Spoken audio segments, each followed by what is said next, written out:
Right now, the global aviation industry is hitting a wall it simply cannot fly over.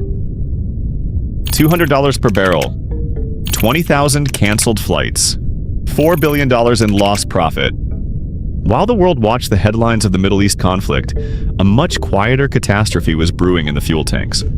Europe is running out of kerosene, American giants are bleeding billions in cash, and a new group of refueling fortresses is taking absolute control of the global sky.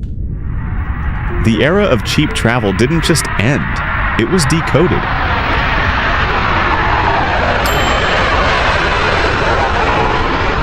Why is this happening? For a decade, the West and Africa relied on a dangerous shortcut. They stopped refining their own fuel and imported it from the Persian Gulf. With the Strait of Hormuz blocked, that supply is gone. Europe only produces 70% of the jet fuel it needs. The rest is stuck. In aviation, if you don't have fuel, your multi-billion-dollar fleet is just a collection of very expensive lawn ornaments. Look at the carnage. Lufthansa has just canceled 20,000 flights through October, permanently withdrawing 27 aircraft. This is rationing.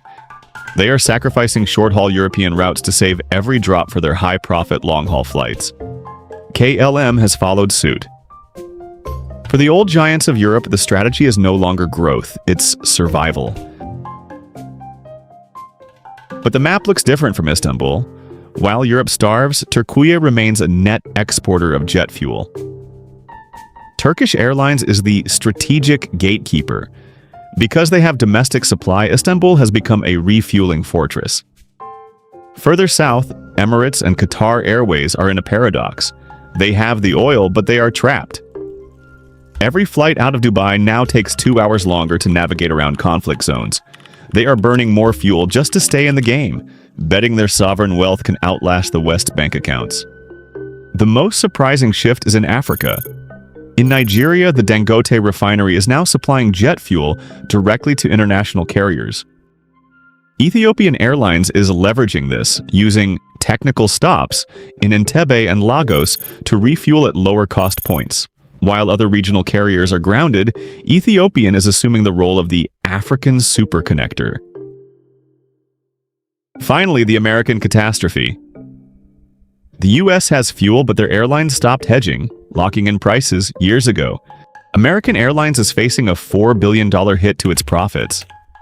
United is so desperate that they've discussed mergers just to stay afloat.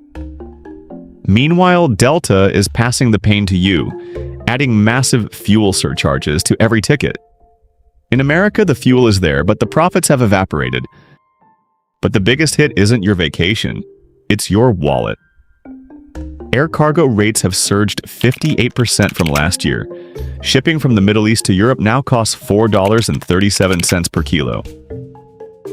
High-value goods, phones, medicine, and fresh produce are seeing a logistics domino effect. If it travels by air, it's now a luxury item. We are entering an era of refueling inflation, where a blockade in a 21-mile-wide strait dictates the price of the phone in your pocket. The jet fuel crisis of 2026 is the final culling. The winner won't be the airline with the best service.